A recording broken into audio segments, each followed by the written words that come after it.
Listen to tried to this. forgive him. And this is But crazy. here we are, a year later, and from what I understand, there's still emotional cheating going on. I know there was a couple instances where he was adding girls on Facebook, and one where he worked reached out and said that he consoled her when she was upset, and he had added her on Facebook. But I don't know if it was that girl that he was with just trying to mess with me, because she's done that for a year now, harassed me. So that's kind of what we're thinking, is that's her. But I want to trust him, I do. And when he gets defensive, or and stuff, when I find stuff like that, like he's adding just these girls just because they look good on Facebook. So why are you reaching out to women that you think are attractive? Well, I am building a music label that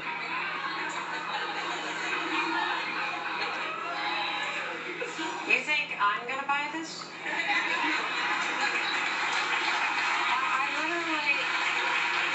Why do you message women?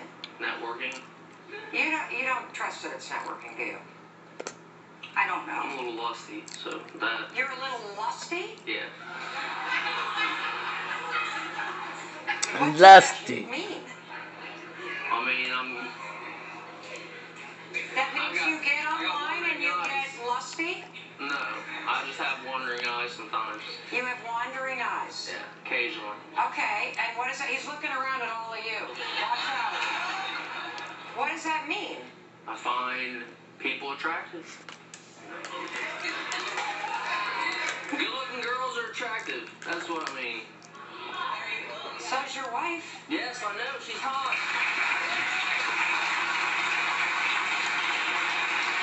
What comes up for you when you hear him say that? I hate it, because I don't feel like I'm good enough. The reason I reached out to the show was because I feel that when we lost our daughter in July, I feel that he was wonderful. I mean, I could not have asked for a better husband when we lost our daughter. He was like there. He took on all of my grief, and he put everyone else. He put his feelings aside, his grief aside, for me, and that made me. I fell in love with him all over again. But then the dust settled, and everything settled, and went back to normal. It'll never be normal for me, ever. I lost my daughter, my baby. I lost her. And I feel like if I bring it up in conversation, I'm just using it as a crutch. And so I'm like, I try to help him. I try to check in on him every day. Like, how are you doing? And I don't remember when the last time was that he said, how are you doing? Because I had to carry her for 9 months. Literally 9 months for her to die. And so when I Is it stillbirth? Yeah. Yeah, I had a placental abruption, and it happened within like a matter of minutes. We have a son. We have a 5-year-old son, and he's our world. He's the best father I could ask for. When I got pregnant and we found out we were having a girl, I was like, she can be daddy's girl, because I was a daddy's girl. I love my dad, and that's what I wanted, and that got taken away from me. Got just ripped away from me. And you're still grieving. Yeah, every day I grieve, but I grieve in silence, because I don't want to be emotionally unstable, and I don't want it to affect him. So I try to, I don't take care of myself. I take care of my son and my husband more than I do myself. I let myself go. So when I do see, the girls on Facebook, or, whatever the case may be, that he's attracted to other women, I'm like, am I not good enough? It's because I can't keep a baby alive. Am I not good enough?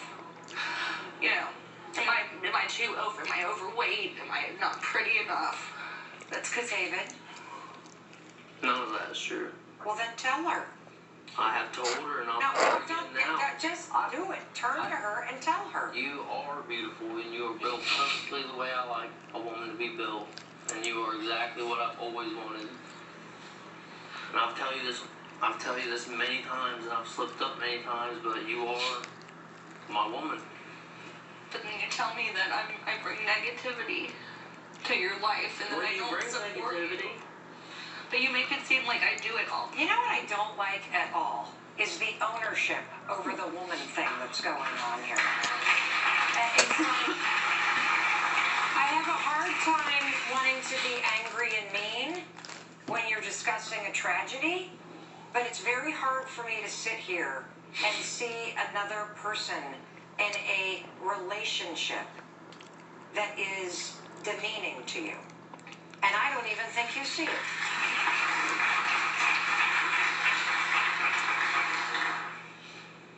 I'm in counseling groups, I'm in anger management, and I'm in groups to get better, so I can communicate with her better. But some days it's great, and then, like this morning, it just went to hell in a handbasket. That's what it felt like. What set it off? I guess I gave him an attitude this morning because I didn't want to get out of bed, and he handed me coffee, and then I get up and it's enjoy your coffee, and I'm like, I spent the whole morning crying, and he's walking around New York City like, you don't support me, you don't love me, you don't respect me, you never have. I see a situation that is so broken. That's what I don't want, and I just want to repair it. That's like, I'm so desperate to repair my marriage with the man that I love, because I do love him, and I know you probably think, why the hell does she even? No, it's not like, I don't even, like, I feel that we throw the word love around. Yeah. And it's not a feeling. It's a verb. It's an action.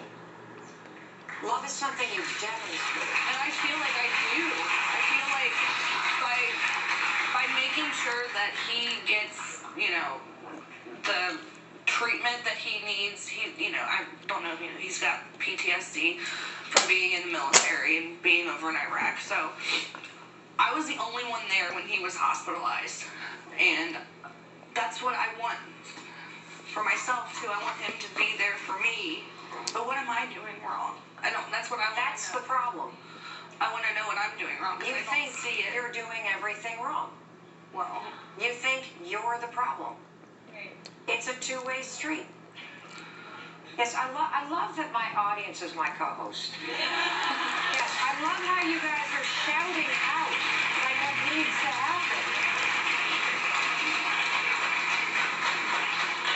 I'm going to do everything I can to help you, but by God, I need a break for a minute. We're going to go to commercial. He cheated, but they're trying to stay together for their 5-year-old. Now, here's the biggest red flag for me, is that you both have each other's passwords to your phones. And the reason why that's a red flag is because it signals that every single day, all day long, you don't trust each other. And so, one thing that I will tell you about this show is that we are a take action show. And while I'm very opinionated, I also listen. And what I hear loud and clear is that you two are begging for help, that you both want to stay together. And I'm also very clear that when you leave here, and you're not going to leave here until you talk to a licensed healthcare professional on our staff. But when you leave here, it's going to be up to the two of you, and you're the ones that are going to have to live with the consequences. So it's going to have to be your choice what you do, not mine. So I have a lot of concerns, but I want to start with some really good things because I've been particularly harsh on you. Okay? So first of all, you're a veteran. You have PTSD. I want to thank you for your service. And I want to tell you that I'm proud of you for getting the treatment that you need. Because I did hear you say, I'm in therapy, and I'm working through my issues. If he's in therapy, you better be too. yeah. Okay? And that's what I want to be. I do. You need to be. The door's open at the vet center. Then you need to walk through it tomorrow morning. Because I think you need to be involved in the specific treatment that he is getting. Okay. Do you understand? Yeah. Okay. The second thing that the two of you need to do is I think you need to spend more time focusing on what is good about your relationship. So you spend a lot of time tearing each other down. You spend a lot of time looking at each other's phones. You spend a lot of time looking in the rearview mirror, which is why you feel like you're going backwards. And I need the two of you to look ahead, and here's how you've got to do it. You have to develop a habit of actually speaking out loud the things that you like about each other and calling out the things that you're doing right. This is a marriage that will die a death by 1,000 cuts because you're taking swipes at each other all day long. And what are you going to do tomorrow morning? Walk through the vet center. And here's what I am requesting of you. Are you ready? You're not going to like this. But I want you to... Thank you. I would like you to delete social media. Or at least, I think you both should. I think you should delete social media for at least 4 months. Okay. Because that has become a very easy and a very lazy outlet for your frustration with one another. David, Yes. what are you going to do? You can delete it. I'll delete it today. Do you have a phone on you? Well, we're going to delete it backstage. I want to give you guys the runway. It's going to be a lot of work.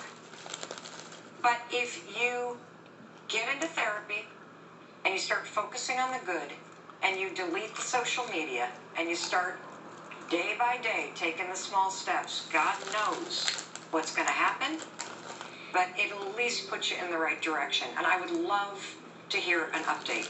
Okay? Thank you for being here.